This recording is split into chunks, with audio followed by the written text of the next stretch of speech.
Pato, and I have been doing a lot of reading while I've been gone. On top of reading, I've also been plotting and scheming and orchestrating this huge communal booktube wrap up that I think is the first of its kind. I don't know. Regardless, it's many months in the making, so I'm super excited to share it in the first place. Basically, I was out of commission for making videos for a minute, and so I called in a couple favors, I pulled a few strings, and I got some friends and fellow booktubers to record my reviews for the books I read on my behalf. So it'll be them saying it, but they'll be my thoughts. There's 19 of them, so I will keep this introduction pretty brief because there's a whole lot to get through. But thanks to everyone who's in this video for agreeing to do it in the first place. All of their channels will be linked where the links are.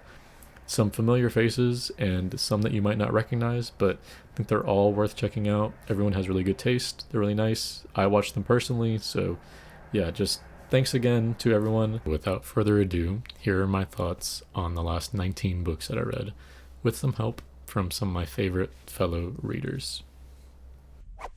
Hello, my stunningly gorgeous and beautiful friends of the internet. My name is Anna, and Pato has so wonderfully assigned me The Bluest Eye by Toni Morrison, which is a book that I myself read in January and really haven't stopped thinking of since. Beautiful, necessary, moving read, and Morrison's words will not only never tire, but will strengthen for years to come. I loved it. I really can't stop thinking about it, honestly, and if I was to try to even say anything that was stronger than what Pato has written here, it just wouldn't happen. So please sit back, relax, and enjoy the words that Pato has written. Pato's Peace. Pato Peace Theater.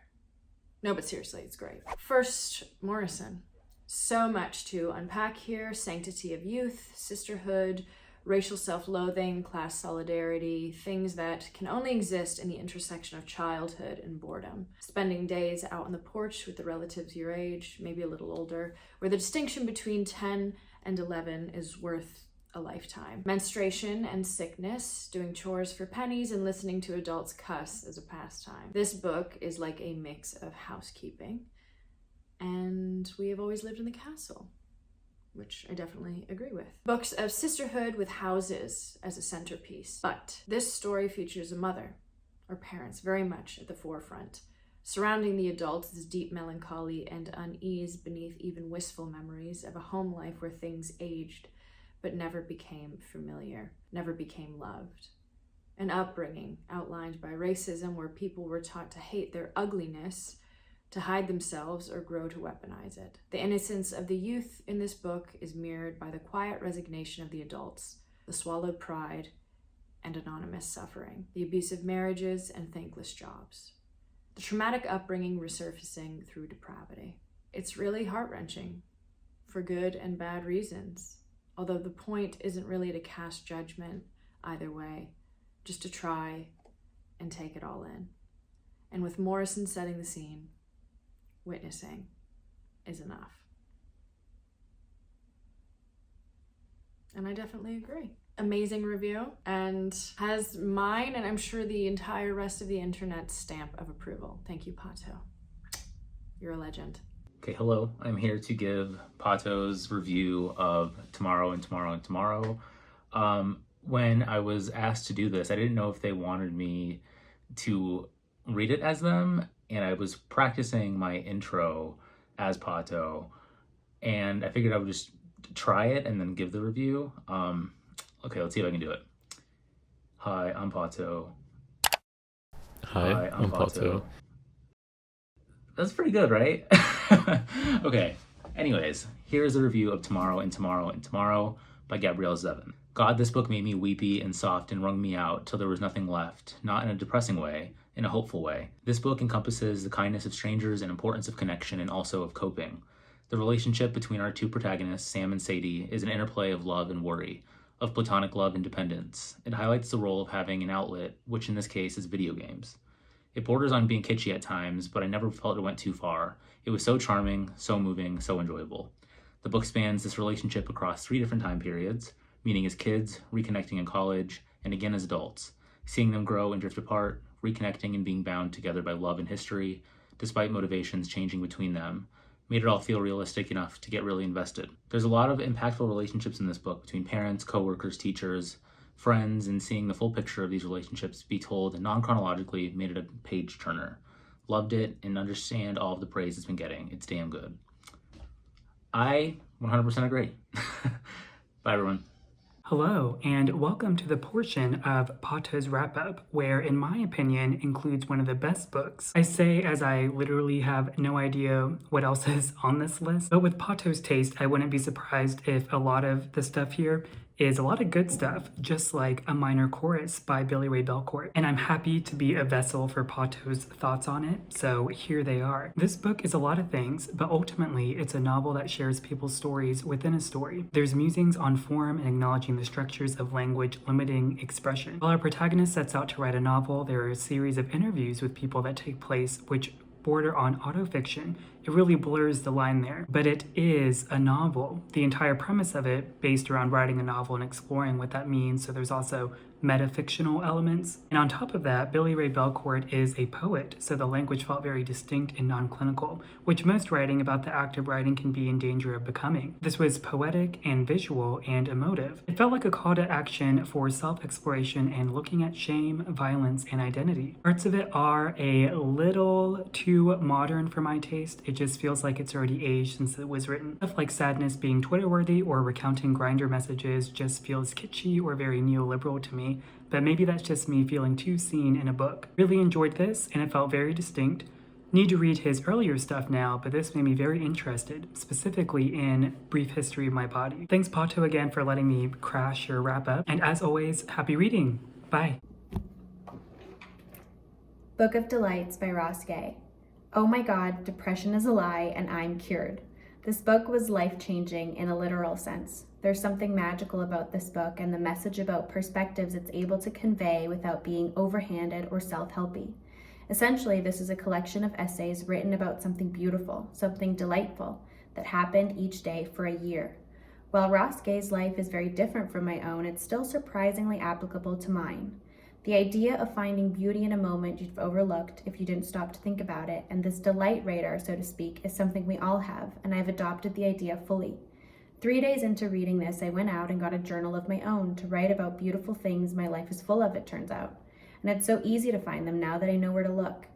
Ross Gay is a great writer and poet, and his essays go back and forth between connecting a moment to a childhood memory or finding a beauty in a simple interaction that's then magnified until it's unmistakable how beautiful it is, how obviously beautiful it is. It all is. Life is. My essays aren't nearly as polished, and there's beauty in that too, in letting myself be bad at something, in writing them despite knowing how bad they are, at getting to the end of my day and stopping and taking it all in, at smudging the ink, at having a notes app full of things I found beautiful enough to write about that day, and being able to choose between them in the first place, at knowing I'll have more tomorrow and that they won't run out. Books like this go beyond star rating. This is why I read. This is the magic of reading, of seeing things from a perspective that's simultaneously so different from your own, but as it turns out, not so different after all. Thank you, Iggy, for putting this on my radar in the first place. Love upon love upon love. Books are so cool, man. Fuck. Pato made me swear. So, Stoner by John Williams. This book covers the unremarkable life of Stoner, a college professor. Humbling and hapless, there's something so endearing about watching his life unfold. From a farmhand into the throes of academia, betraying his upbringing to follow a life of literature. He's constantly falling short, really identifying with a sense of insecurity. You get to see him from kind of a slightly detached observer, where you're not fully getting his inner monologue, but you understand him all the same. It reminds me a lot of Penin by Nabokov, another bumbling professor who's constantly being made fun of but is never really in on it. But I'd say Stoner is closer to being a tragedy because there's a lot of domestic drama that's very depressing. It really puts a spotlight on kind of like inconsequential people. It shows you their unhappy marriages, unflattering jobs, and just like unfulfilling lives. But it's not necessarily inviting you to like take pity on them. It's refreshing to have stories with characters that are this unembellished and flawed. Nothing is really over exaggerated, and the story is very moving because of that, because you know like firsthand how true it is, how easily it applies outside of fiction.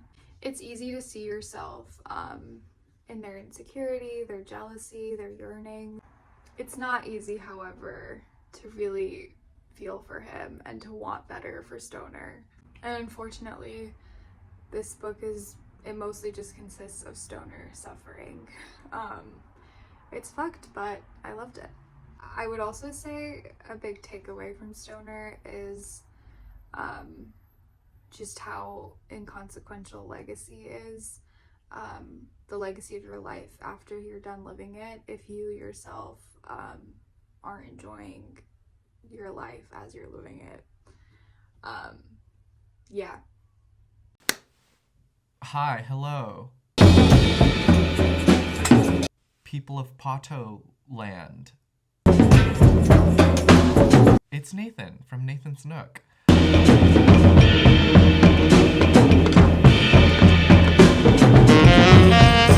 I read books because reading is sexy. And if you're not reading, you're not sexy. Go pick up a book. Here to tell you about breasts and eggs. Pato and I did a buddy read of this, I think end of January leading into February. And yeah, what a delight. Pato is such a great buddy for a buddy read. Exchanged really good notes, ideas, thoughts, ruminations. They were all, fast and furious and wonderful. Yes, breasts and eggs, much breasts, little eggs. What is it about? It's about Natsu and her becoming as a woman. And the book is split into two parts, book 1 and book 2. And the whole book focuses on the body as concept. Book 1 hyperfixates on sort of the physical aspects of body and looks at like menstrual cycles and like breast implants. And there's this like great bathhouse scene where she's with her sister and her sister's daughter, and they're naked and they see each other's bodies. It's the body and it's like most public display. And then 10 years after, in book 2, we really look at the body beyond physical. We look at it through the familial role, what it means to be like a mother, a wife, a daughter, a sister. We look at sexuality, gender norms, all in contemporary Japanese society. That part of the book is a lot longer as she interacts with a bunch of different people that come in and come out of her life. And it's very combative, their ideas and how she deals with those ideas and the impositions of who she should be and what she should be doing as a woman in Japan. And it all leads to this single choice that she takes up. And yeah, very, very interesting. The whole book almost has this like summer fever dream quality to it. There are moments where it becomes a bit surreal. Natsu goes into this like outer body experience, and it's through this that she sort of disassociates but also differentiates sort of the combative ideas that she comes across with the people that enter her life. Yeah, what do we do with these perceptions that people have of us, our own perception of ourselves, and the many projections that society puts on us and our body? Like, does our body belong to us? Does our body belong to society? Then what does it mean to be part of community? And how does one feel like their own in their own body? And it deals with very interesting questions whenever she falls into these sort of like dream-like moments throughout the book. And that's why it almost feels, yeah, just like that really hot summer night. And it's got that summer heat to it, that like delirium of summer heat to it, that I think makes the book very interesting and also allows you to understand that the body is malleable.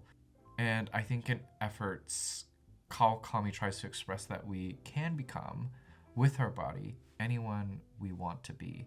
And that leads to Natsu's very, very specific choice in the end that Pato and I talked about. And, I don't know. The end is frustrating. It is so frustrating. Yet at the same time, like, good for you, girl. Good for you, Natsu, for, like, doing what you want to do. Because you know what? Life. You make choices. And whether or not you like those choices, you made that choice. Okay? That was your choice and you made that choice.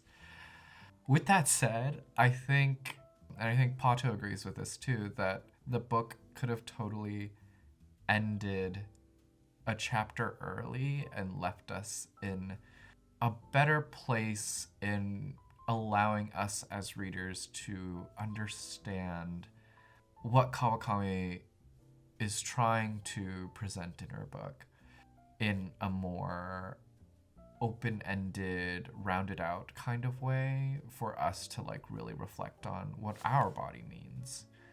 Yes, happy to have read this with Pato. Thank you, Pato, for letting me be in on this episode of the Pato channel. Love you, Pato. Okay, what I wanted to say also was that this was an interesting read because Pato and I have the same Kawakami reading trajectory. We both started with All the Lovers in the Night, then moved to Heaven. Both of us loved Heaven, and then came to this, which is interesting if you're curious about her as a writer and her work and are like invested, because you kind of see with this first book sort of how she creates characters and uses them as almost like pivotal plot points for her characters to interact with each other and decide like which path should I take, what move should I make, and who should I become. You really get to see that with her young characters in Heaven as they're like these pubescent teens trying to understand their own bodies and selves while being brutally bullied. So it is quite a hard read. And then in also All the Lovers in the Night, I think she returns to sort of the idea of what it means to be a woman in Japanese society and sort of the ideals imposed on the self in a more reflective and aged kind of way. I think the narrator in that story is like mid or late 30s, somewhere there. It's really interesting to see how Kawakami is for the women. She's for the people of Japanese society, modern society, and is unafraid. She's savage. If you are interested in the female body and societal expectations and that combativeness set in Japanese society, this one's for you. Definitely pick it up. Breasts and eggs. Yes. But yes, if you're a sexy reader and you love books as much as I do, and you like content set in Korea, that's me. You can head over at Nathan's Nook. That's me. Anyway, that's it. Thanks again, Pato. You're the best. Be well, do good work, and keep in touch. Kia ora. My name's Renee. Pato's asked me to read their review for What We Talk About When We Talk About Love by Raymond Carver. People coming, people going, without saying what they need to while they have the chance. The Midwestern families in each story of backwater fishermen, maids, doctors, deadbeat husbands, and housewives will get reduced in the face of love to carnal and universal states. They become embodiments of grieving parents, cowering children, scorned lovers, and hopeless romantics. Steeped in drunken indignation, ending abruptly, and despite their differences, these lives have the common motivator of love dictating their decisions, as if we know what love is. I thought this collection was really great and cohesive. There's a lot of directions you can take love, but I think the unease and fleeting nature of the stories worked really well. Not that every story is about love directly, but it's definitely an undercurrent through the collection. Pretty short, read it in a couple of sittings, seems like a good one to break a slump. Kia ora, that's Pato's review.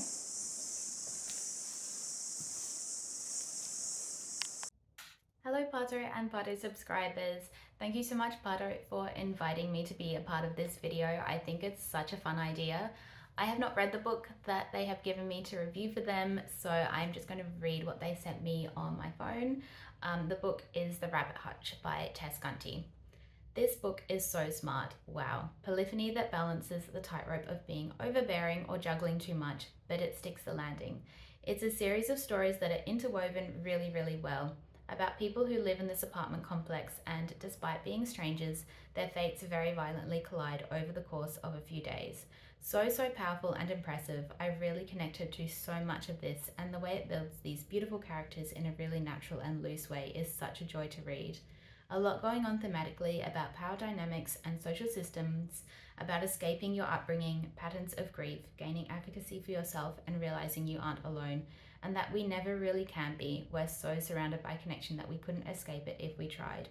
And by seeing so many relationships merge and how interconnected the lives depicted in this story are, we get to see our own relationships in a new light again. This was so smart. One of my favorite things I read last year. I feel I'm not doing it justice, but wow. And a debut, Tess Gunty, I cannot wait to see what you do next. Amen.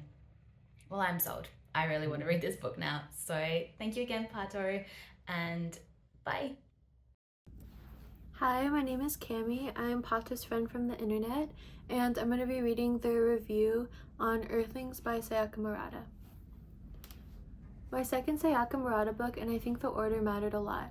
I'd read Convenience Store Women and hated it, so the bar was on the floor, and because of that, I ended up being pleasantly surprised while reading this. I feel like it's an improvement in a lot of ways, but in the grand scheme of things, I didn't think it was a great book.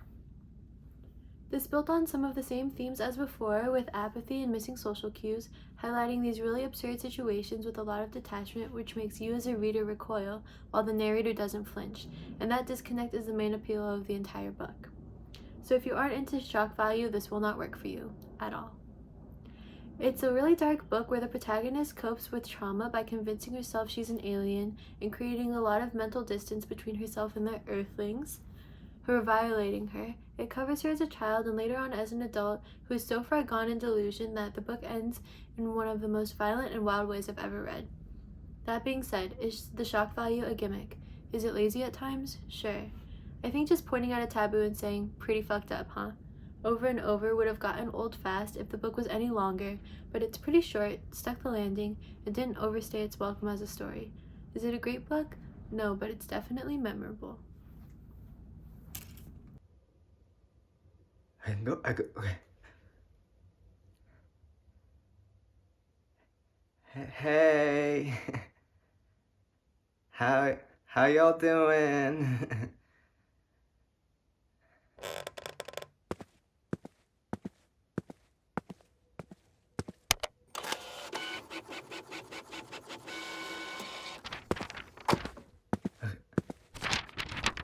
You just want me to read this? Why did you use Comic Sans? So,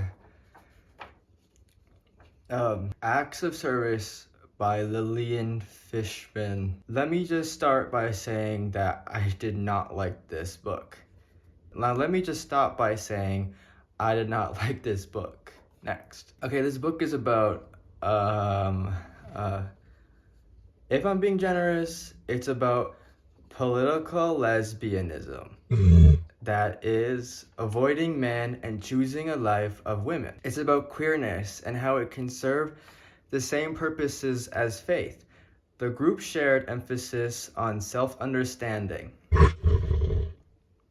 a constant act of dredging up what you suppressed and interrogating what we've assumed, how openness leads to tolerance, and inversely, how secrets can fester into shame. At its core, this book is porn. It's erotica. About this throuple that the main character, Eve, joins, and how her life changes as she starts bending over backward for this man. This book should be a parody. Lucky of awesome. Sorry. If the author had said it was satire, I would have believed it. You get to watch this woman destroy the relationships in her life to be with this default sim of a man named Nathan. And then you get some introspective moments that explore desire and obligations and sexuality. But they only happen in the downtime between sex scenes, and there's minimum 10 of them in this. Probably more that I blocked out. The further you get in the book, you start to realize that the main character is a bad person. And then you realize everyone is. But beyond that, no one in this book is likable. And then you still have to watch them all have sex with each other over and over until the book ends without anyone learning anything. Maybe I'm being bitter, but I feel the same way about this that I felt about the movie Tar. I will not be elaborating.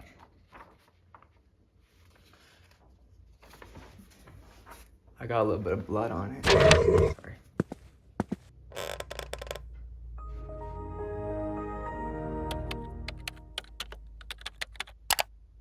We just hit 100 million subscribers, and from the bottom of my heart. What? Huh?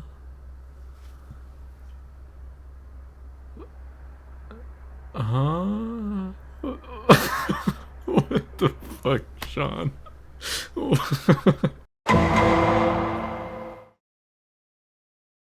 Hi everyone, it's me, Pato. So I read Trust by Hernan Diaz this month, and initially I was pretty wary going into this book, mostly because it was a Pulitzer finalist, but after Less won, I kind of don't trust the Pulitzer anymore as a prize category, and people who are able to judge books in a way that I agree with. I also knew this book was about finance and Wall Street, and it's also like 400 pages, and none of those things were really clicking with me. Bad recipe for any book, but that should really go to show that this book is that good because it overcame all of those obstacles that I was facing. I'm still kind of in awe of how smart parts of this book is and how it used form as the centerpiece to kind of recolor the story, and that in itself was really impressive to me. This book is technically about finance, but it's really about writing and stories, having a double meaning in terms of record keeping. I guess I'm a sucker for unreliable narration in general, and this book is one of the best uses of that literary trope or device that I've ever read. It's definitely more of a slow burn, maybe even too much of a slow burn at times, but it's worth it. And it was such a solid story, and it's just as interesting of an idea as I was led to believe. This concept was just really greatly executed, and I went into this book wanting to hate it because of what I thought it was, and I could not have guessed what it ended up being, which was a really delightful reading experience, if you ask me. Pato gives it 3 thumbs up. Really cool. Goodbye from Fake Pato. Hi, my name is Yana. I'm a modern ajumma. The Woman in the Dunes by Kobo Abe is like a mix of Misery by Stephen King and Paradise Rot by Jenny Haval, with some absurdist elements as well. There's themes of isolation and an all-encompassing threat of something impartial and inane, like sand, a lot of sand, Like Paradise Rot, where sound becomes unnerving and overwhelming, here the sand is all-consuming and never stops flowing across the dunes, threatening to collapse onto this decrepit house our protagonist finds himself stuck in. You're forced to imagine sand getting stuck in your drinking water, in your food, in the corners of your eyes, in between your teeth. It's a cramped, gritty, dirty world that completely overtakes any sense of structure society has in place. And this is where the absurdity comes in. The protagonist, being an educator, comes from a world of structure and systems, but here the only thing that matters is sand and taking steps to protect yourself from it. While he's trapped, he pleads, he begs to his captors by talking about things like courts and policing and governance and debts and morals, to a village that lives outside of all of this, that only exists to manage the sand that towers over them. And then finally, the horror elements stem from the relationship between him and the woman that he's trapped with, and balancing the seesawing power struggle of who has the leverage, who is the victim, who's the abuser, who is the real hostage. The weight of being complicit, punishment implying reconciliation, a balance between crime and punishment, and how silence can be used as a weapon. Depraved, intense, absurd. Really enjoyed this one. The Lathe of Heaven by Ursula K. Le Guin is a genre sci-fi story that does a really good job of building a simple premise and playing with perspective through alternating narrators in a fun way. Essentially, it's about alternate realities that come to fruition through the dreams of our protagonist. Dreams which only he remembers. This leads to unreliability when reading from the perspective of other characters, when you have to question if the world they recognize may not have been the world as it once was. This bleeds into some bigger themes of morality when the doctor assigned to rehabilitate the dreamer starts to influence his dreams through hypnosis. It asks the reader questions about what issues are worth fixing at the cost of losing something else, because it's not as simple as dreaming away every bad thing that exists. There's surprising monkey paw elements where there's always a negative aspect with an equal value. The story was fun and short, but I don't like sci-fi because of how removed from reality it is that I just can't get myself to actually care. It feels too much like a story that I can't connect with it personally. Like, oh no, I hope nothing bad happens to the aliens. They are now real. I just can't get past the line of magical realism and into pure fantasy that isn't grounded enough for me. Although her writing is really, really vivid, and as far as hard sci-fi from the 70s goes, this isn't as traditionally Western or boys clubby as most other works from the time period, since she has aspects of Native American spirituality and Buddhism, Taoism, on top of one of the perspectives you read from being a Black woman. Some cool details that distinguish her writing from other contemporaries, but ultimately I didn't love it. But more importantly, I didn't hate it, which for sci-fi is saying a lot. O Caledonia by Elspeth Barker. This book rides on the back of a very fun child narrator, going from misadventure to misadventure. It's charming and very, very vividly written, with a lot of hefty language which was easy to get lost in. Although not very plotty, it's steeped in a very gothic Victorian aesthetic and is all about this smart young girl getting into hijinks in a Scottish town or at the manor or at school. There's also some murder mystery aspects to this, but at the forefront it's a coming of age or coming to death story, since the first pages of the book tell you the main character dies and the story is her perspective leading up to the murder. It doesn't stop you from getting attached to her though, or from being able to enjoy the ride along the way. Janet is super charming and snarky and smarter than everyone she's surrounded by, often lost in books and missing some social cues, but very endearing all the same. It's just really enjoyable, there's not much plot to discuss. It's got a great aesthetic, a great sense of humour, and it's just a romp. You can't go wrong, read it. I fully agree with this assessment of O Caledonia. I fully endorse everyone reading this book, and I fully endorse with my entire being justice for Janet. Hi, I'm going to talk to you about A Simple Passion, or Passion Simple, by Annie Ernaux. A true story recounting and ruminating on a relationship. writing about it out of necessity, out of survival. Reading this feels like you're overstepping a boundary of privacy and is really compelling.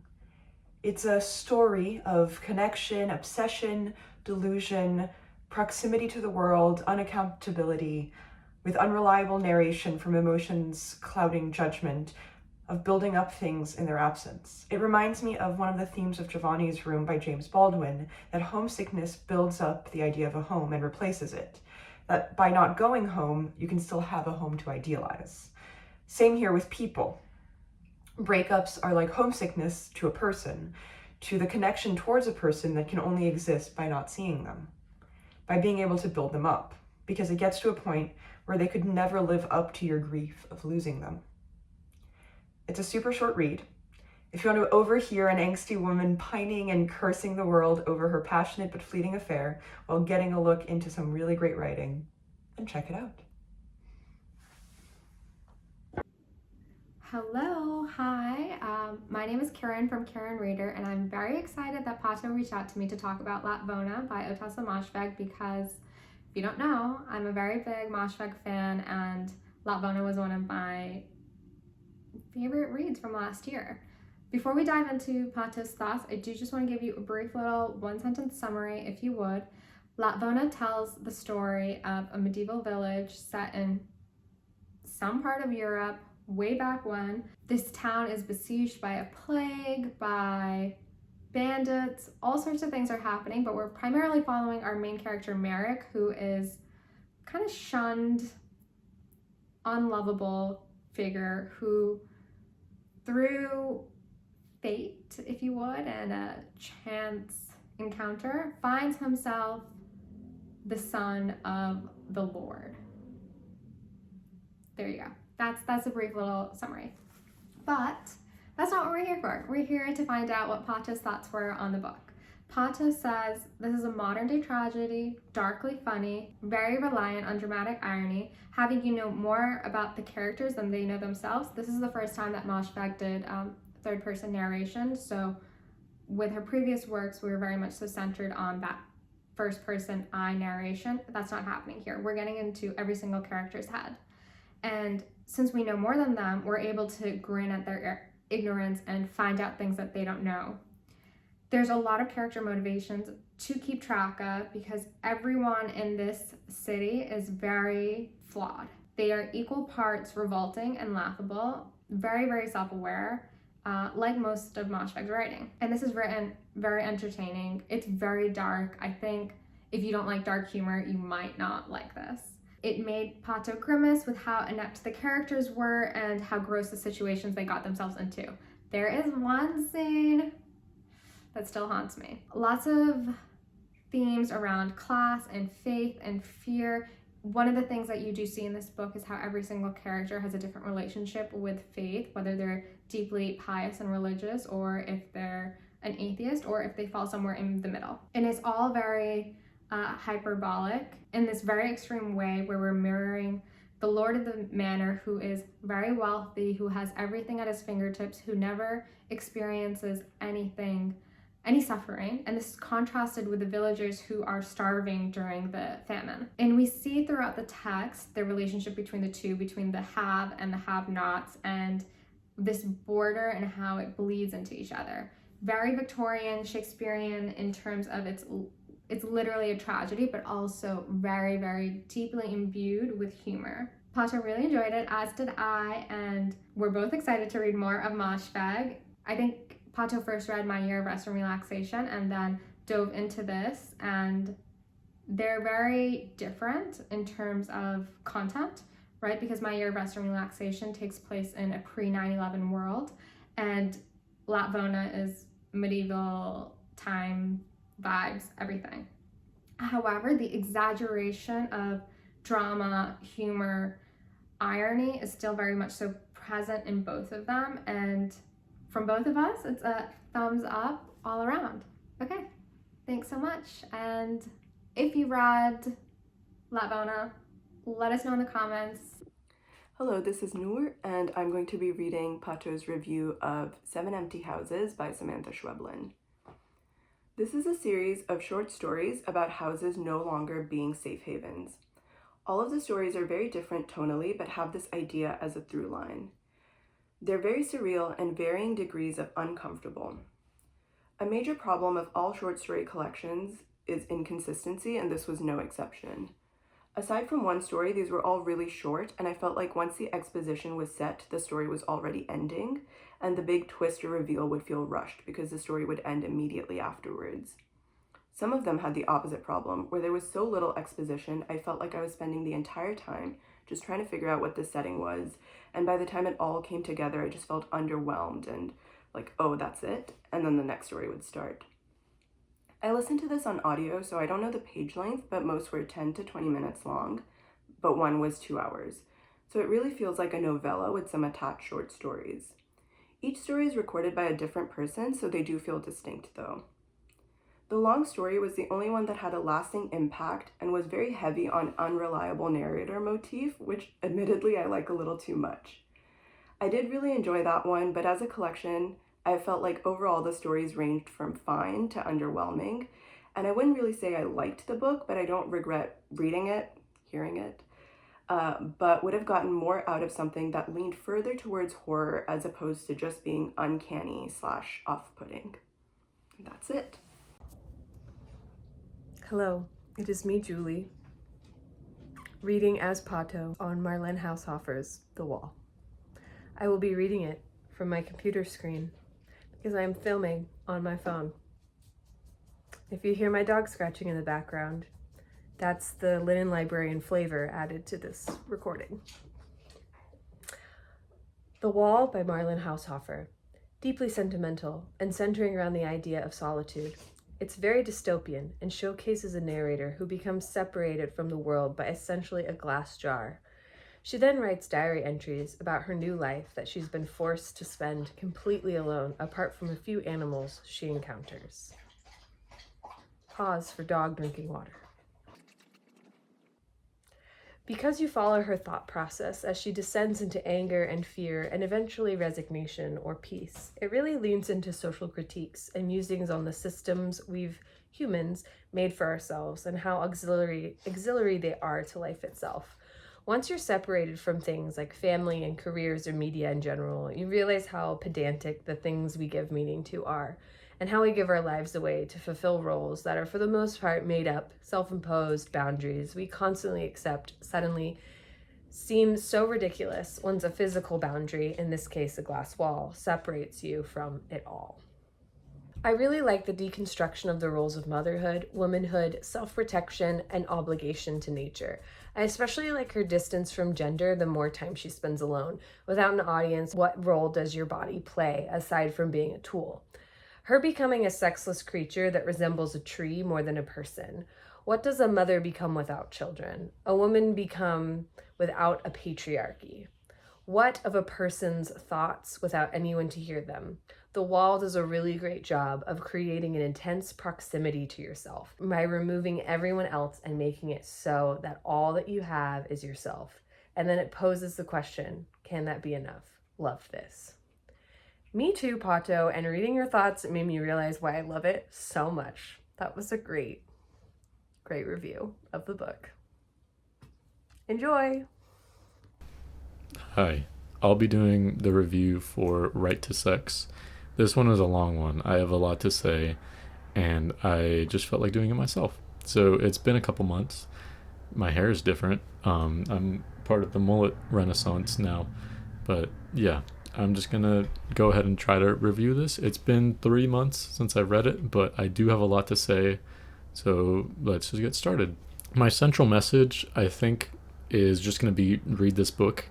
I think anyone could benefit from reading this. I learned so much, and it really, really broadened my perspective in a lot of ways. So 2 thumbs up. I know I liked a lot of the books in this, but read this book. I think it's important, and I think it is really, really relevant. Okay, now to get into specifics. I don't even know where to start. Oh God. There's a lot to unpack in every essay in this, and God, just like trying to remember, I can feel my brain expanding. Okay, there were a lot of things in this that while I was reading, I would do like a double take or go to annotate it, and I don't even have a physical copy. I'm upset by that because I really wish that I had certain parts highlighted or be able to go back to them, because so many parts of this book just explain these really dense and layered issues super clearly and from a perspective that comes across really eloquently. It's backed by a lot of specific examples, like the last 50 pages of this book are all just citations, but it doesn't feel that way. It comes across super candid and super understandable, especially for giving like reasons why you should care. It'll explain like an issue and then tell you the implications of the bigger picture in a way where you're like, oh god, that's terrible, how do I fix this? It's not like doom and gloom though, but it brings a lot of things to the forefront and makes you very aware of some issues that you may be playing into. So it dives into the politics of sex culturally and also in regards to feminism or patriarchy and the societal factors that go into giving consent. So the sort of mental checklist that you go through beforehand without really realizing it, and how certain ideas can influence the decisions that you make. It talks about rape culture, and it also talks about the issues of the Me Too movement and the arguments that sort of surround free speech and also incarceration. There's like a due process that outing criminal behavior leads to that still is ultimately a flawed system that further levies racial injustice against people of color, because judicial systems, tongue twister, in general serve a dominant class, and minority groups will still lack certain protections. And specifically within sex, there are a lot of political factors where even who you choose to have sex with is political. There's discrimination and ableism present. So how do you go about protecting their right to sex, the infringed?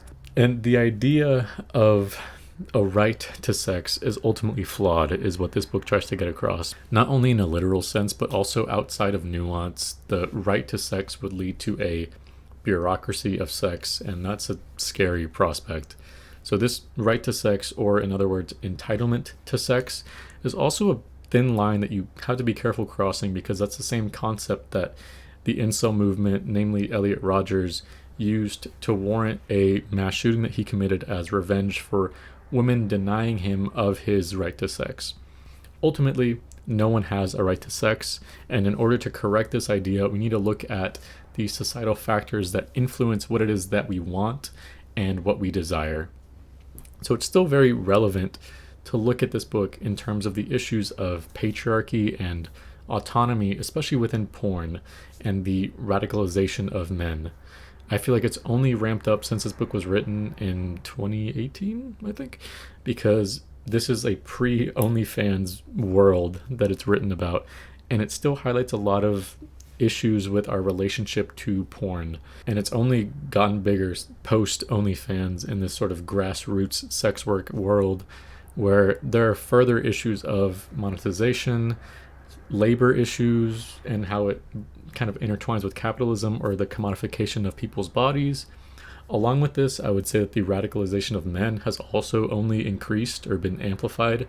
This book talks about the incel movement, namely Elliot Rodgers, but I would say that's a pretty extreme case, and overall I'd say tensions and sort of anti-woman echo chambers have only grown since then. Case in point would be Andrew Tate.